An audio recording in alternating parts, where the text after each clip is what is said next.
आपसे सीधे तो परिचय नहीं है, लेकिन अपने लोग इसी देश में काम कर रहे हैं। आप भी हमको जान ही रहे हैं, आपके संस्थानों को काफ़ी को हम जानते हैं।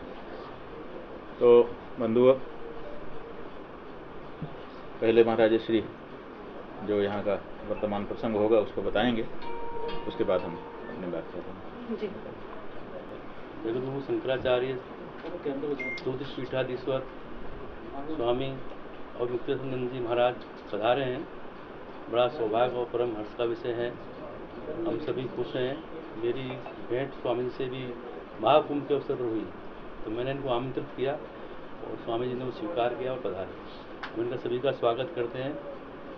और गौ रक्षा को लेकर स्वामी जी का जो आंदोलन चला रहे हैं, वो सभी के लिए, सभी देशवासियों के लिए सौभाग्य का विषय है।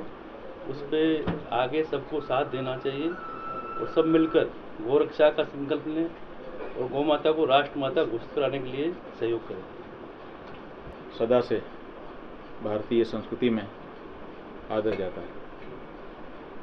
जैसे हमारे यहाँ तुलसी को वृक्ष नहीं कहा जा सकता, जैसे हमारे यहाँ गुरु को मनुष्य नहीं माना जाता है, गुरुर् ब्रह्मा गुरुर् विष्णु गुरुर्देवो महेश्वरा कहा जाता है, उसी तरह से गाय को हमारे यहाँ पशु नहीं कहा गया है, उसको माता का दर्जा दिया गया है। ये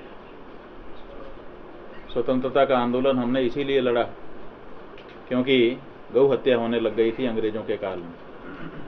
हमने स्वतंत्रता का लंबा आंदोलन लड़ करके अंग्रेजों को देश से बाहर भेजा। ये आशा की थी हमने कि जब हमारा स्वराज स्थापित होगा तो हम गौ हत्या भारत देश में पूर्णतया प्रतिबंधित कर लेंगे। लेकिन दुर्भाग्य का विषय है, 78 साल का ये कार्यकाल, जिसको स्वाधीनता का काल कहा जाता है, स्वतंत्रता का काल कहा जाता है, वो बीत गया। लेकिन आज तक नेताओं ने हमसे वादा किया था पूरे देश से कि आज़ादी के बाद पहली कलम से गौ हत्याबंदी की जाएगी। लेकिन 78 साल के बाद भी लगभग जितनी देश में पार्टियां हैं, सब ने किसी न किसी रूप में शासन कर लिया, सत्ता संभाल ली और उतर भी गई। लेकिन किसी ने भी हम हिंदुओं की इस मांग के बारे में न्याय नहीं किया, बल्कि निरंतर गौ हत्या बढ़ती ही चली जा रही है। गौ मांस का विक्रय बढ़ता चला जा रहा है, निर्यात बढ़ता चला जा रहा है और उसका स्वदेश में भी भक्षण बढ़ता चला जा रहा है, उसको बढ़ावा मिलता चला जा रहा है। ऐसी परिस्थिति में गाय को माँ मानने वाले, गाय को माँ का दर्जा देने वाले हम हिंदू बहुत ही आहत हैं।